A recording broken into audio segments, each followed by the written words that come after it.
유로제니털 사이너스로 열리는 관이 두 개가 더 있어요. 먼저 이것이 메저네프릭 덕트,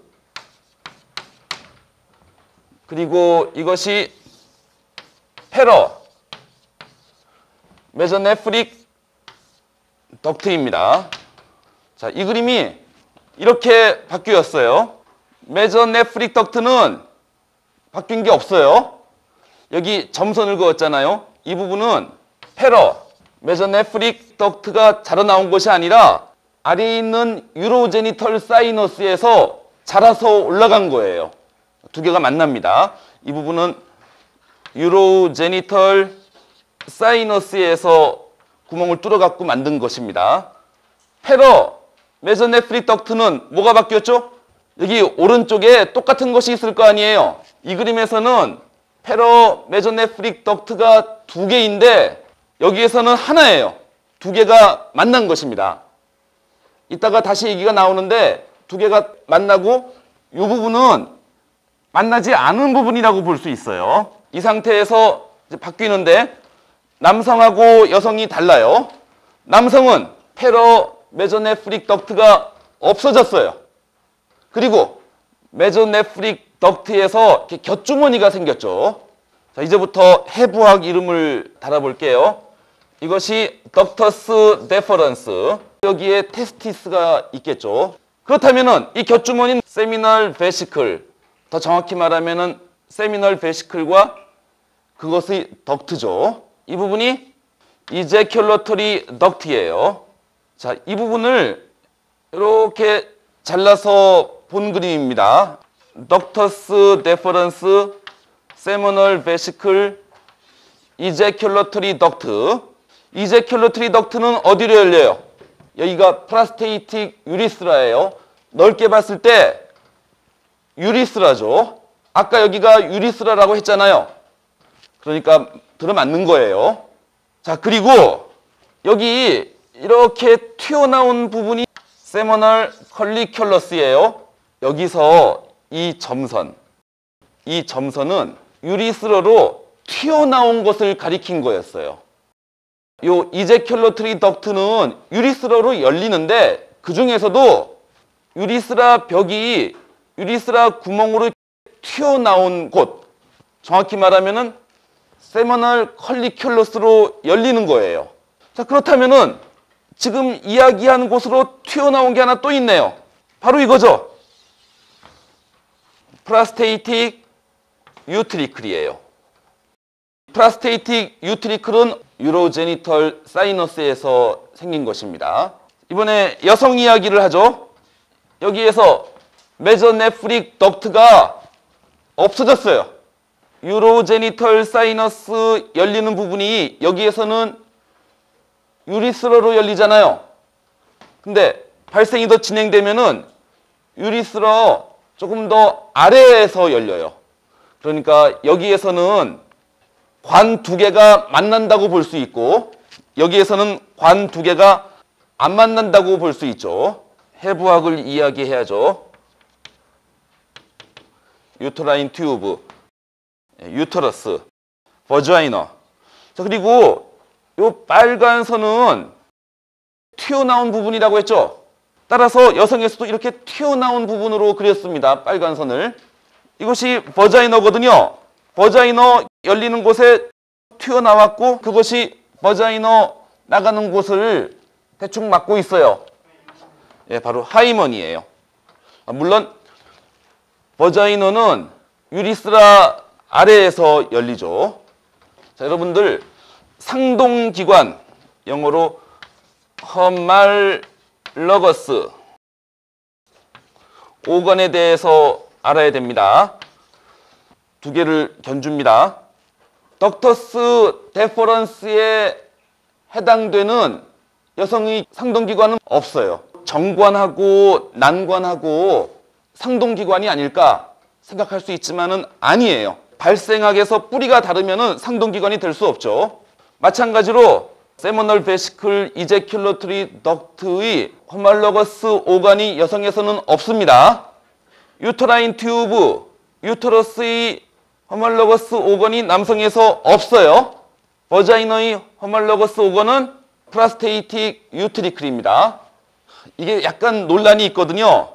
유터러스의 상동기관이 프라스테이틱 유트리클이란 말이 있어요. 그것은 이 부분이 유로제니털 사이너스에서 생긴 것이 아니라 파라메조네프릭 덕트에서 생겨났다고 이제 가정을 하고 이야기하는 겁니다. 이게 좀 뚜렷하지 않아서 책마다 좀 다르게 나오거든요. 하이먼의 호멀러거스 오건은 세미날 컬리큘러스예요. 물론 두 개는 크게 다르죠. 얘는 유리스러로 열리지 않고 얘는 유리스러로 열린다는 크게 다른 점이 있지만은 뿌리가 같으면 호멀러거스 오건이에요. 자, 이 그림에서 빨간 선은 페리토니엄이에요. 처음에 GI 트랙은 무조건 인트러페리토니알 오간이었죠. 그 중에서도 하인드것이에요. 앞에 있는 것이 유로네리 블레더. 여기 파스티리어 앱다모널 월이라고 볼 수 있죠. 여기에 테스티스 또는 오버리가 생깁니다. 테스티스하고 오버리는 역시 호멀러거스 오건이라고 보십시오. 테스티스 또는 오버리에서 이 부분을 프라이머리 섹스 코드라고 해요. 프라이머리 섹스 코드는 스펌 또는 오범을 담고 있습니다. 자, 테스티스 또는 오버리 바로 뒤에 아까 이야기한 덕트가 있어요. 이것이 메조네프릭 덕트, 이것이 페러 메조네프릭 덕트예요. 이름 그대로 페러 메조네프릭 덕트는 메조네프릭 덕트의 주변에 있어요. 남성은 페러 메조네프릭 덕트가 없어져요. 그리고 테스티스에서 프라이머리 섹스 코드가 두 부분으로 발생하죠. 먼저 세모니포러스 튜블, 그 다음에 그물처럼 생긴 것이 리티 테스티스. 메조네프릭 덕트도 이 부분에서 둘로 이렇게 발생을 했어요. 리티 테스티스하고 이어지는 부분이 에퍼런트 덕튠, 에퍼디더미스. 그 다음 메조네프릭 덕트는 덕터스 데퍼런스 등이 되겠죠. 그 다음에 발생하는 것은 이미 다 배웠어요. 테스티스가 파스티리어 앱도모널 월에 있다가 스크로텀으로 내려가죠. 그때 요 에퍼디더미스도 마땅히 따라가죠. 덕터스 데퍼런스는 막 길어지고 그러면서 인고널 커넬을 이룹니다. 물론 9번의 켤럼도 이야기를 안 할 수가 없죠. 여성 메조네프릭 덕트가 없어졌어요. 페러 메조네프릭 덕트는 물론 남아 있습니다. 자, 그 다음에 여성에서는 오버리의 프라이머리 섹스 코드가 무엇으로 바뀌죠? 다른 말로 요 오범을 둘러싸고 있는 세포들을 폴리클이라고 합니다. 자, 그 다음에 페러 메조네프릭 덕트가 이렇게 막 자라나와요. 계속 자라요, 계속. 그래갖고서 양쪽 것이 만나요. 그 결과로 유터러스입니다. 아까 이 덕트를 처음 그렸을 때 페러 메조네프릭 덕트가 더 미디얼 쪽에 있었죠. 처음에는 얘가 레터럴 쪽에 있었는데 얘가 뺑 돌아서 한 이쯤 오잖아요. 만나기 직전. 이거보다 더 미디얼 쪽에 있잖아요. 그것이 아까 처음 그렸을 때의 그림이에요. 만나기 직전의 것. 그 다음에 만나면은 유터러스를 이루는 것입니다. 그리고 이 그림에서는 유터라인 튜브를 안 그렸거든요. 근데 어떻게 교묘하게 자르면은 유터라인 튜브도 그릴 수 있겠죠. 물론 유터라인 튜브는 유터러스와 오버리를 이어주는 관이죠. 페러 메조네프릭 덕트가 이렇게 돌아서 이리로 온다 그랬잖아요. 그때 오버리도 좀 데리고 오죠. 원래 여기 있던 게 패럽 메조네프릭 덕트 움직이면서 좀 이동을 한 거예요. 그 결과로 이 오버리는 레트로페리토니알 오건에서 인트로페리토니알 오건으로 바뀌죠.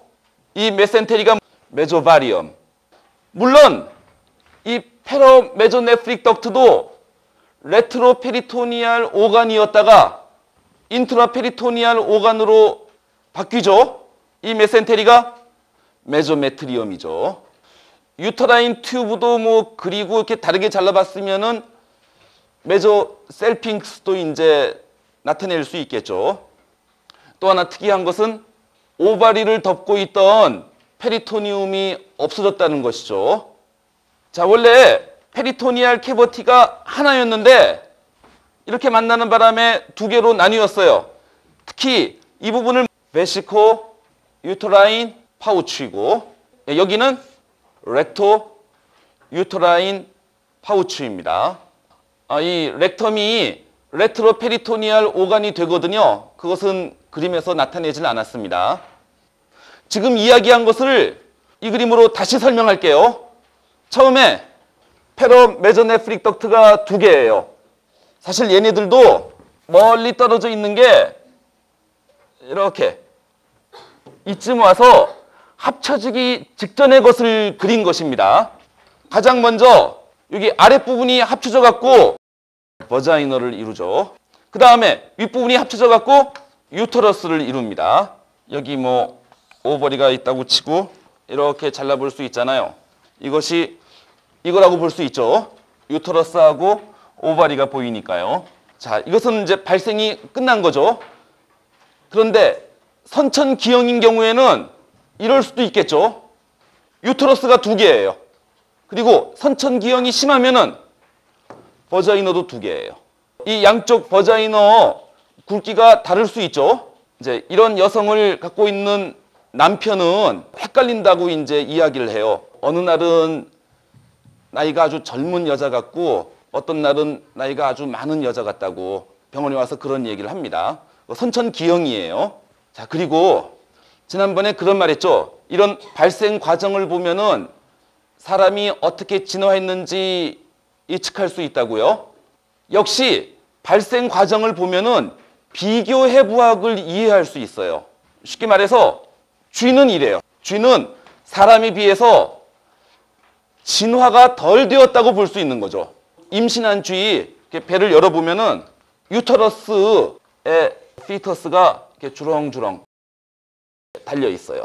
여러 마리를 낳기에는 이게 더 유리할 수도 있겠죠. 자, 다음 남성 여성의 외부 생식기를 아래에서 봤어요. 허말로거스 오건을 이야기하려고 그래요. 글랜즈 피니스, 글랜즈 클리토리스 두 개가 마땅히 허말로거스 오건이에요. 스크로텀, 이것은 레이비아 메이저라 두 개가 허말로거스 오건입니다. 자, 그러면 남은 것이 피니스의 바디 그리고 레이비어 마이노라죠. 레이비어 마이노로 속에 베스터뷰르의 벌브가 있죠. 다른 말로 코퍼스 스폰지오섬이 있죠. 남성은 코퍼스 스폰지오섬이 벤트랄 부분에 있죠. 따라서 레이비어 마이노로의 허말로거스 오건은 피니스 바디 중에서 벤트랄 부분이에요. 아래에서 봤을 때는 정확한 상동기관이라고 볼 수 있죠. 여성에서는 코퍼스 스폰지오섬이 두 개, 남성은 한 개죠. 남성 외부 생식기의 발생 전 모습은 여성 외부 생식기하고 비슷했어요. 그러니까 남성이 발생을 더 많이 한 거라고 볼 수 있죠.